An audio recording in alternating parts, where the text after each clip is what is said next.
الضامن وليس بقصد التسويف. لا شاری سلێمانی بە ئامانجیلێک نزیکبوونەوەی زیاتر لە بیر و ڕاکانی بیرمەندانی وڵاتانی عەرەبی لەسەر مافی چارەی خۆنووسینی گەلی کورد دیدارێکی بەرفراوان بە ئامادەبوونی نووسەران و چاودێرانی سیاسی وڵاتانی عەرەبی بەڕێوەچوو بڕیارە دیدارەکە 2 ڕۆژ بەردەوام بێت.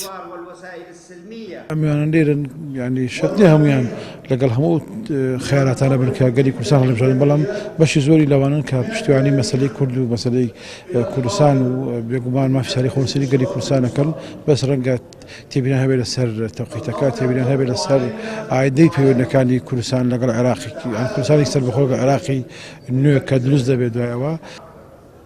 وسنبقى ليس لأننا نتسم بالعناد.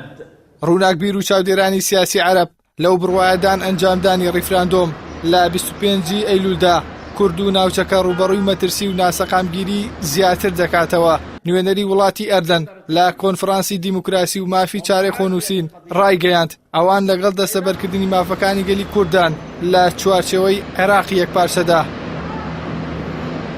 ولدينا ثقة أن القيادة ئێمە بڕوامان وایە کورد و عەرەب لە یەک خەندەقتان بۆ بەرەنگاربوونەوەی یاخیبوون و توندڕەوی و دەماتگیری و داگیرکاریەکان بۆ بەرەنگاربوونەوەی هەموو ئەو هێزانەی بەرامبەرەکانیان ڕەدەکەنەوە و ئێمە وەکو عەرەب ڕێز لە بڕیاری کورد دەگرین. المكونات العراقية الأخرى کێشەی شوناس و دیاریکردنی مافی چارەی خۆنووسینی گەلی کورد و گەلی فەڵەستین هاوشێوەی یەکن. سەرەڕای ئەوەی نوێنەری فەڵەستین لە ئەوتەکانیدا ئاماژەی بۆوە کرد گەلی کورد مافی خۆیەتی بێتە خاوەنی دەوڵەتی سەربەخۆ بەڵام وتیشی ئەوان لەگەڵ ئەنجامدانی ڕیفراندۆم و جیابوونەوە لە عێراقدانین و پێیان وایە دەبێت خاکی عێراق بە یەکپارچەیی بمێنێتەوە. چارەسەرەکە ئەوەیە کورد لە ناو عێراقدا بە هەموو ماف و ئەرکەکانیەوە بمێنێتەوە. چارەسەرێکی دیکەش ئەوەیە کە یاسا پارێزگاری لە مافەکانی کورد بکات و بڕیاری جیابوونەوەش دوا بخرێت چونکە جیابوونەوەی ئێستا گونجاو نییە. لأن الانفصال الآن غير متاح وغير مهيأ.